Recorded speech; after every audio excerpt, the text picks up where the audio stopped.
warahmatullahi wabarakatuh. Hai adik-adik mahasiswa sekalian, bagaimana kabarnya hari ini? Saya harap semuanya dalam keadaan sehat walafiat. Alhamdulillah, pada kesempatan kali ini kita masih bisa bertemu kembali dalam pembelajaran dengan mata kuliah pendidikan anak berkebutuhan khusus. Dan saya berharap kepada adik-adik semuanya selalu bahagia dan tetap semangat walaupun pembelajaran kita saat ini masih berjalan secara virtual. Adik-adik mahasiswa sekalian, pada minggu lalu kita sudah pernah membahas terkait dengan klasifikasi anak berkebutuhan khusus. Ada yang masih ingat ada berapa ya klasifikasi anak berkebutuhan khusus itu? Ya, benar sekali. Ada 3 klasifikasi anak berkebutuhan khusus secara umum. Nah, yang pertama itu yang berkaitan dengan hambatan fisik. Selanjutnya, yang berkaitan dengan hambatan mental dan intelektual. Dan yang terakhir, ada hambatan dengan perilaku sosial. Hari ini kita akan membahas terkait dengan anak tunagrahita.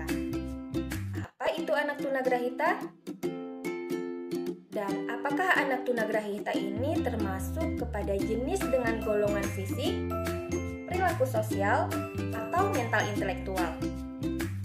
Adapun tujuan dari pembelajaran kita hari ini yang pertama untuk mengetahui pengertian dan ciri-ciri dari anak tunagrahita. Selanjutnya untuk mengetahui klasifikasi dari anak tunagrahita. Kemudian faktor penyebab tunagrahita, dampak tunagrahitaan pada anak, kemudian tujuan pendidikan pada anak tunagrahita, kemudian hal apa yang perlu kita ajarkan pada anak tunagrahita, dan yang terakhir untuk mengetahui layanan pendidikan seperti apa yang bisa kita berikan kepada anak tunagrahita. Tunagrahita secara bahasa berasal dari 2 kata yaitu tuna dan grahita. Tuna ini berarti cacat atau kurang, sedangkan grahita ini berarti berpikir. Jadi, berdasarkan hal tersebut dapat kita ketahui bahwa anak tunagrahita adalah anak yang secara nyata mengalami hambatan dan keterbatasan perkembangan mental dan intelektual, di mana mental dan intelektual anak tersebut di bawah rata-rata anak normal. Sehingga anak-anak dengan tunagrahita ini mengalami kesulitan dalam tugas sosial, tugas akademik, dan karena itu mereka memerlukan layanan khusus. Dalam bahasa Indonesia, istilah tunagrahita ini sering digunakan untuk anak dengan lemah otak, kemudian anak lemah ingatan, ada retardasi mental, kemudian lemah pikiran, dan cacat grahita. Sedangkan dalam istilah asing atau bahasa Inggris, tunagrahita ini biasanya sering diistilahkan dengan mental disability, kemudian mental retardation, kemudian mental deficiency, dan intellectually handicapped. Selanjutnya ciri-ciri fisik anak tunagrahita. Nah, anak tunagrahita ini biasanya penampilannya fisiknya itu tidak seimbang. Contohnya, kepala yang agak sedikit lebih besar atau bisa jadi lebih kecil. Kemudian, anak tunagrahita ini juga tidak dapat mengurus diri sesuai dengan usianya, karena memang kecerdasan anak tunagrahita ini jauh di bawah rata-rata anak normal pada usianya. Kemudian perkembangan bahasa anak juga terlambat. Kemudian mereka memiliki pandangan yang terlihat kosong, kemudian koordinasi gerakan juga kurang, dan kemudian anak tunagrahita ini sering mengeluarkan cairan dari mulutnya. Klasifikasi anak tunagrahita. Nah, anak tunagrahita ini diklasifikasikan menjadi 4 tingkatan. Yang pertama ada anak tunagrahita ringan, yaitu rentang IQ-nya 50 sampai dengan 70 dan sering disebut dengan anak tunagrahita mampu didik, di mana mereka mampu menyesuaikan diri dengan lingkungan yang lebih luas dan mampu melakukan kegiatan setingkat semi keterampilan. Dan pada tingkatan kedua ada anak tunagrahita sedang, yaitu IQ-nya rentang 35 sampai dengan 50, di mana sering disebut dengan tunagrahita mampu latih.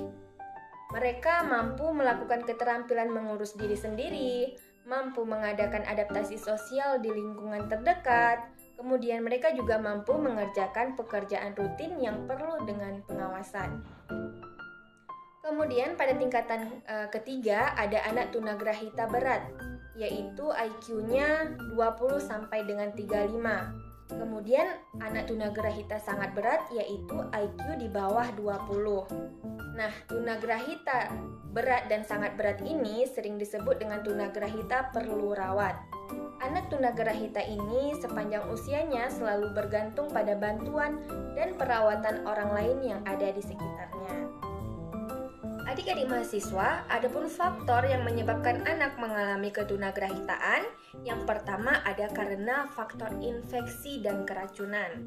Selanjutnya bisa juga diakibatkan oleh gangguan metabolisme gizi, kemudian trauma zat radioaktif, kemudian bisa juga diakibatkan oleh masalah-masalah pada saat kelahiran. Adapun dampak ketunagrahitaan pada anak itu yang pertama, anak tunagrahita itu akan mengalami hambatan dan kesulitan akademik seperti misalnya berhitung, kemudian berbahasa, sulit mengingat, kurang dapat mengontrol lingkungan, dan kesulitan-kesulitan lainnya. Kedua, anak tunagrahita itu tidak akan mencapai kematangan intelektual seperti teman sebayanya. Dan yang terakhir, anak tunagrahita itu dia akan sering menjadi sasaran kenakalan ataupun kejahilan teman atau orang-orang normal lainnya akibat ketidakmampuannya dalam norma-norma sosial dan menyesuaikan diri dalam lingkungan sekitarnya.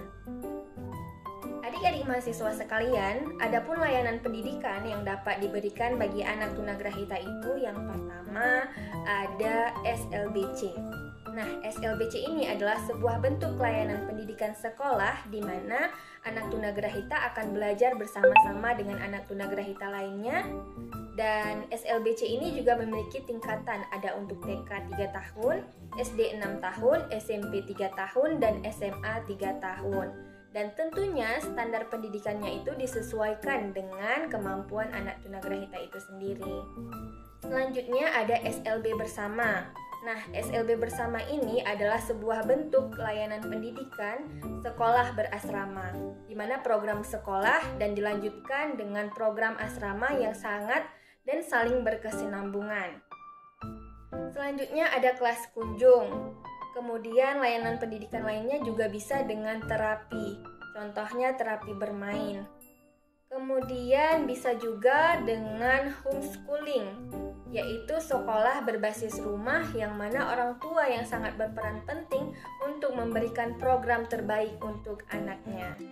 Sekian pemaparan materi dari saya. Terima kasih saya ucapkan kepada adik-adik mahasiswa yang telah menonton video ini dari awal hingga ke akhir.